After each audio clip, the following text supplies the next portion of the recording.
What's something that's clearly a scam but Americans have been conditioned to believe is normal? Hi, I'd like to get a degree in political science. Great career choice. If you want to do that, you have to take all these classes. Sounds good, I'll do that. Hello everyone, I'm your professor. I know you just paid $2,000 to take my course this semester, but here's another $100 to $200 bill for a Pearson e-text I need you to purchase for this class. Professor, what comes with that book? Great question. You'll get the readings, the homework, all the assignments, the quizzes, and the exams, all from the book. Oh, so Pearson did all the work. Precisely. They wrote the book. Yep. They wrote the assignments and quizzes. And even wrote our final and unit exams. It's fantastic, isn't it? Yeah. So wait, if Pearson did everything, why am I paying $2,000 for the class? Oh, look at that. We're all out of time. Class dismissed. See you guys next week. That America's the greatest country in the world. We've all been told that since like kindergarten, right? It was burned into our brains. There's some things that all Americans should know, and don't worry, I brought receipts. America's ranked 9th in income equality, with 10% of our households holding 75% of the wealth. We're ranked 17th on the Index of Economic Freedom. We're also ranked 17th on the Human Development Index. We're 46th in life expectancy. We're also the only developed country on the planet that doesn't guarantee paid maternity leave. We're falling behind other countries in wage growth, even though we've had a steadily rising GDP and cost of living. We're not even in the top 20 of healthiest countries. We are in the top 20 for happiest countries. We're number 19. And I know some of that's hard to accept, but hey, at least we're not the biggest polluters in the world. We're number 2. Car registration fees. Hear me out. I understand that we need car registration. You'll get no argument from me. It helps us catch the bad guys. It helps us know who's on the road. I even understand that we should pay a fee to help with the costs associated of registering the car. However, there are 4 different ways in America that your car registration fees are calculated. Number 1, flat rate. 25 states already have this. That's how it fucking should be. But the other 25 states, mine included, are based off either the value, the weight, or the age of your car. Why? Is it harder for the state to register a 2004 versus a 2014? Is it more of a burden for the state to register a $30,000 car versus a $10,000 car? Nope, it's just one more little scam in America. One cleverly devised, ass-backwards, convoluted way of taking just a little bit more money out of our pockets. I'm not here for it. The price we pay for mobile data and smartphones in general makes any sense at all. It turns out that the US has some of the highest prices in the world for mobile data. This graphic was pretty interesting. So basically, the bluer the country, the more they pay for 1 gigabyte of mobile data. You'll see the giant gaping parts of gray, right? Australia pays less. Most of the Middle Eastern countries and Asian countries, Russia, Europe, parts of Africa, South America. What's going on? Now, the question why may have popped up in your head by now, but for the first time in this series, I can't for sure tell you. Some people say that the US needs more aggressive antitrust laws. Others say that the big 4 companies aren't really in much competition. Some say that all the money Congress receives from these companies plays a big factor. Whatever the reason, we're really going to need to examine these prices further as smartphones become increasingly required in our society. That healthcare is a privilege, not a human right.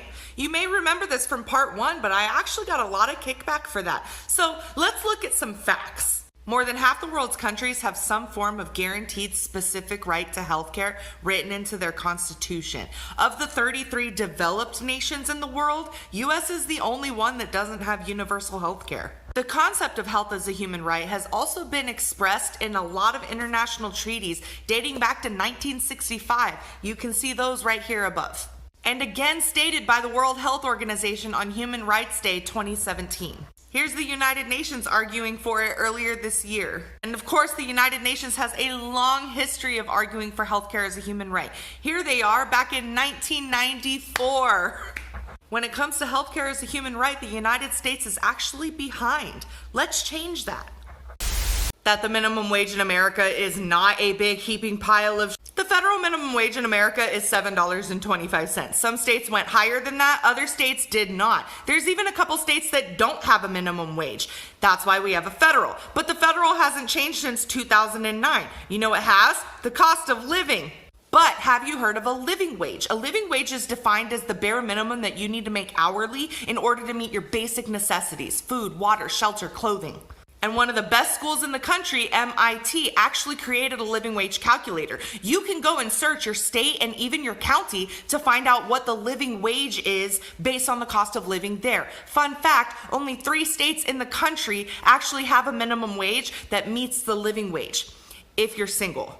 God forbid you have any kids. And all I'm saying is it might be time to reevaluate, man.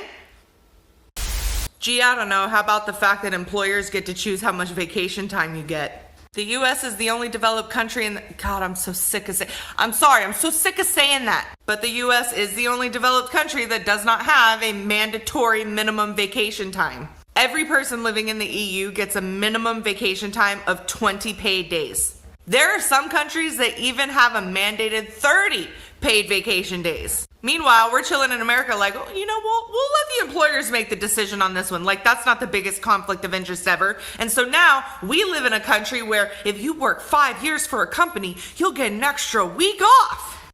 So while you hope that the boss lets you off a couple hours early today and you celebrate that Christmas is on a Friday so you can have a 3-day weekend, just remember, it didn't have to be this way. And it doesn't have to be this way in future. That it's okay to not have a law that mandates paid maternity leave. The United States is the only developed country that does not have a paid maternity leave mandated for new moms. In fact, 97% of all countries on the planet, not just the developed ones, have a paid maternity leave, but we don't. Here, for example, Australia, 18 weeks. Croatia, 30 weeks. Ireland, 26 weeks. The United Kingdom, 39 weeks. Bulgaria, 58 weeks. Even Mexico, which a lot of Americans like to think that they're better than, has 12 weeks of paid maternity leave. It definitely has its perks: lower infant mortality, better secure attachments between mom and child, better physical and mental health for mom, obviously. And something like 82% of Americans actually support this. So what up, government?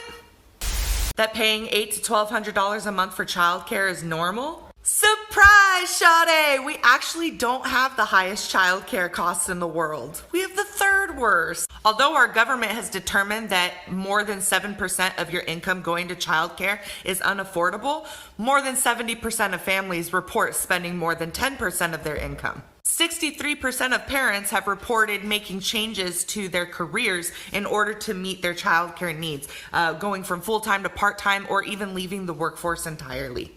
Childcare has gone up 12% since 2014 alone. God forbid we look at the pandemic numbers. So how are parents fitting this into their budget? They go further into debt, they stop paying off their debt, or they stop saving money. Hey, but at least we don't have the highest, right? That's a flex, right? That's why some countries pay a cash stipend for kids, but that's part 18. Medicaid. Everybody thinks that if you have a chronically ill child that you can just apply for Medicaid and you're going to get it and that they're going to take care of your child. When in reality, they don't.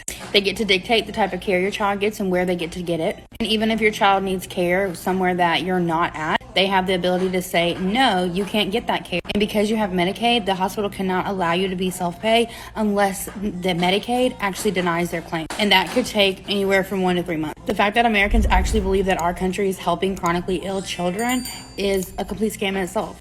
Our government preys on the families of children with chronically ill conditions that can't afford to do all the treatments that they need. And unless you live in one of the cities like Philadelphia or Boston, then you're stuck getting the care that is offered where you live, or you need to pack up all your stuff and move to one of those cities with nobody around you and no support so that your child can get the care they deserve. It's a scam. Herbalife, waist trainers, fat burners, detox teas, juice cleanses, keto, Bearvana, black seed oil, medical medium, Dr. The doctrine of hell. You know, fire, brimstone, burning for all eternity, being tortured by Satan. The biblical references to hell in the Bible, as American Christians know it, are threefold. 1, Sheol, a place of holding, a holding place waiting for judgment. 2, Hades, which is borrowing from the Greek conceptions of the underworld. And 3, the word commonly translated to hell in the New Testament is actually Gehenna. Gehenna was the city dump outside of Jerusalem where they burned trash. It was symbolically a place of national judgment, a place where God would hold Israel accountable for not having justice in their society.